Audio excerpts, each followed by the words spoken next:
1811 में अमेरिका द्वारा एक फंड बनाया गया था। ट्रेजरी विभाग ने इसे कॉन्शियंस फंड कहा। यह सब एक अनाम व्यक्ति द्वारा भेजे गए $500 से शुरू हुआ, जिसने सरकार को धोखा दिया था और उसे चुकाना चाहता था। उन्हें इसके लिए बुरा लगा। खैर, पिछले 200 वर्षों में ट्रेजरी विभाग ने $1 मिलियन से अधिक की वापसी प्राप्त की है। इसके साथ कुछ लिखित कबूलनामे भी शामिल थे। उदाहरण के लिए, एक आदमी ने 9 सेंट भेजे क्योंकि उसने एक डाक टिकट को फिर से इस्तेमाल किया था। एक और व्यक्ति ने $40,000 भेजे ताकि वह कई वर्षों में चुराए गए टैक्स की भरपाई कर सके। एक और व्यक्ति पैसे से चुकता नहीं कर सका, लेकिन उसने कुछ हस्त निर्मित कंबल मुआवजे के रूप में भेजे।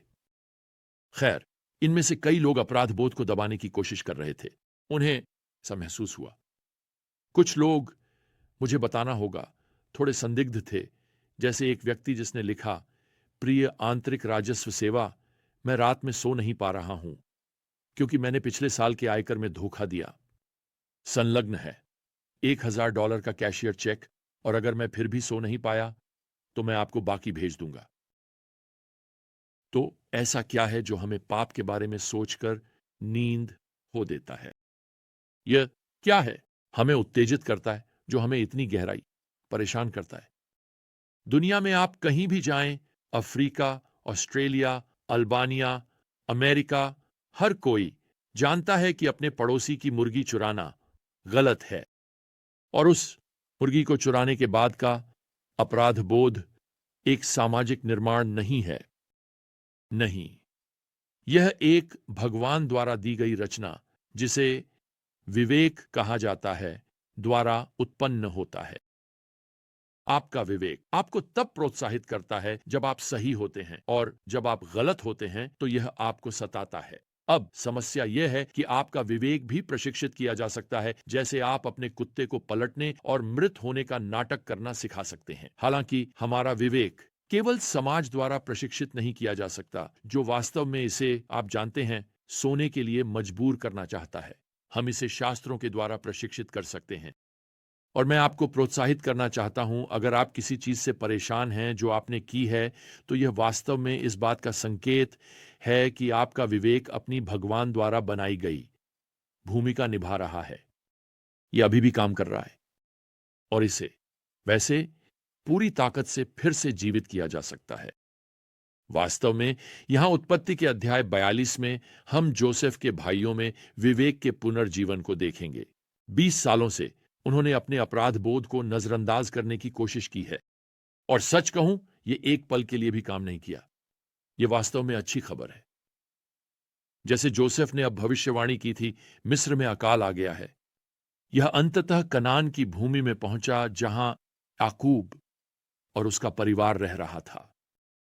अब अध्याय 42 और श्लोक 1 में यहां हम क्या पढ़ते हैं? जब याकूब ने सुना कि मिस्र में अनाज बिक रहा है, तो उसने अपने बेटों से कहा, तुम एक दूसरे को क्यों देख रहे हो? और उसने कहा, देखो, मैंने सुना है कि मिस्र में अनाज बिक रहा है। वहां जाओ और हमारे लिए अनाज खरीदो, ताकि हम जी सकें, मर न जाएं। दूसरे शब्दों में, तुम लोग एक दूसरे को देखकर बस क्यों खड़े हो? हमारे पास खाना खत्म हो रहा है, और अब सबको पता है कि वहां मिस्र में अनाज मिल सकता है। तो आप किसका इंतजार कर रहे हैं? अब मिस्र वह आखिरी जगह है जहां ये भाई जाना चाहते हैं। वास्तव में मिस्र का नाम लेते ही यह उनके अपराध बोध को जागृत कर देता है।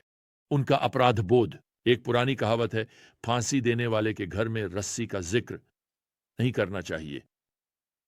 खैर, मैं आपको बता सकता हूं, आप कभी भी याकूब के बेटों के आसपास मिस्र का जिक्र नहीं करते। ये लड़के एक लंबे समय से एक राज छुपाए हुए हैं, लेकिन अब अकाल के कारण उनके पास विकल्प खत्म हो गए हैं। श्लोक 3 हमें बताता है, तो आप जानते हैं, वे मिस्र की ओर चले गए। और मैं यह सोचने से खुद को रोक नहीं पा रहा हूं कि जब वे उस मिस्र के शहर में दाखिल हुए और देखा कि दास साधारण काम कर रहे हैं, क्या उनके दिलों में डर था कि कहीं वे मोड़ पर मुड़कर अपने भाई का सामना न कर लें? अब यहां श्लोक 6 में हमें बताया गया है कि भाई जोसेफ के सामने आए और अपने चेहरों को जमीन पर झुका दिया। ये उस सपने की तरह लगता है जो जोसेफ ने एक छोटे लड़के के रूप में देखा था, है ना? खैर, श्लोक 7 के अनुसार जोसेफ ने उन्हें पहचान लिया, लेकिन श्लोक 8 हमें बताता है कि उन्होंने उसे नहीं पहचाना। खैर, आपको इस पर विचार करना होगा। जोसेफ अब लगभग 40 साल का है। वह अमीर पहने हुए है, मिस्र के प्रधानमंत्री के कपड़े और सोने के गहने। वह उस मिस्री टोपी पहने हुए होता। वह मिस्र की परंपरा के अनुसार दाढ़ी रहित होता, जबकि उसके भाई हिब्रू शैली में पूरी दाढ़ी रखते। वे यह सोच भी नहीं सकते थे कि यह शक्तिशाली मिस्र का शासक उनका छोटा भाई है। अब जोसेफ जो अगला कदम उठाता है वह वास्तव में एक परीक्षा है, यह देखने के लिए कि क्या वे वही निर्दयी लोग हैं, वे लोग जो सालों पहले उसे मारना चाहते थे। तो जोसेफ यहां आयत 9 में उन पर जासूस होने का आरोप लगाता है और वे घबरा जाते हैं। वे जोर देकर कहते हैं कि वे जासूस नहीं हैं। फिर वे यहां आयत 13 में अपने परिवार की स्थिति समझाते हैं। वे बताते हैं कि उनके पिता के 12 बेटे थे, लेकिन एक अब नहीं रहा। यह बेशक जोसेफ ही होगा। और फिर वे अपने छोटे भाई बेंजामिन का जिक्र करते हैं जो घर पर है। तो जोसेफ अगला कदम उठाते हुए उनके चरित्र की ओर परीक्षा लेते हैं। यहां आयत 16 में यह मांग करते हैं कि उनमें से एक कनान लौटे और बेंजामिन को वापस मिस्र लाए, ताकि यह साबित हो सके कि उन्होंने अपने परिवार के बारे में जो कहा है वह सच है।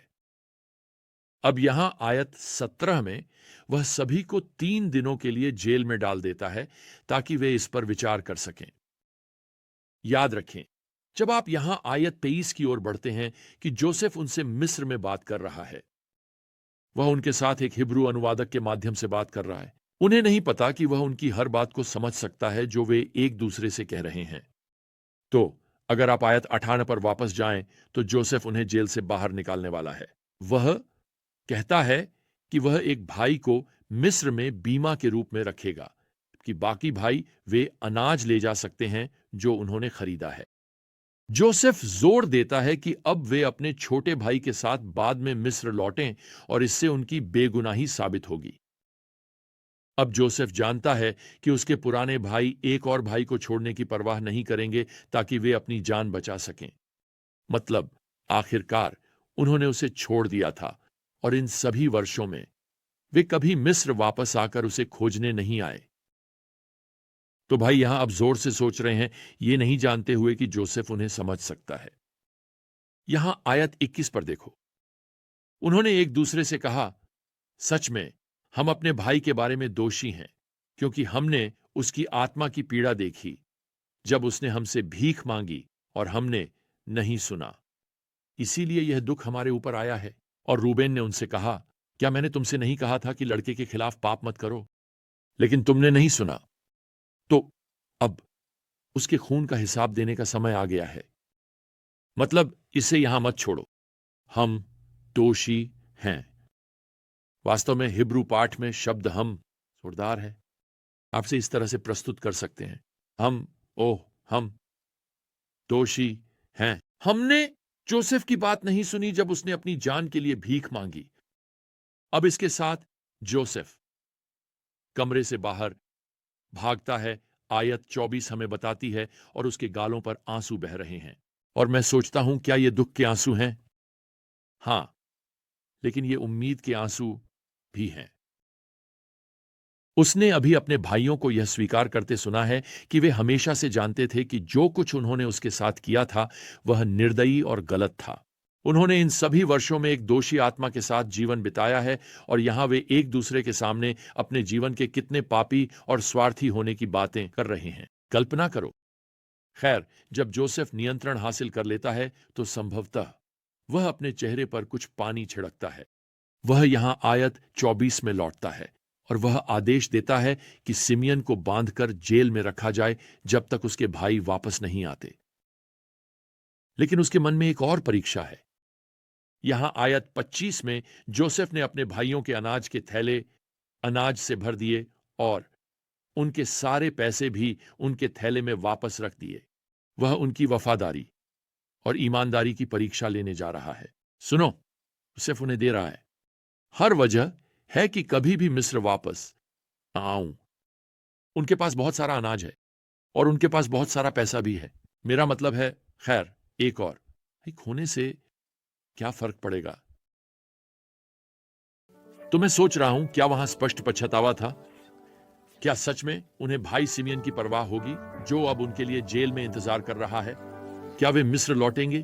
खैर, हम यह अगले ज्ञान यात्रा में भगवान के शब्द के माध्यम से जानेंगे। तब तक आगे मत पढ़ो, और प्रभु यीशु मसीह की कृपा, भगवान का प्रेम और पवित्र आत्मा की संगति आप सभी के साथ रहे। आमीन।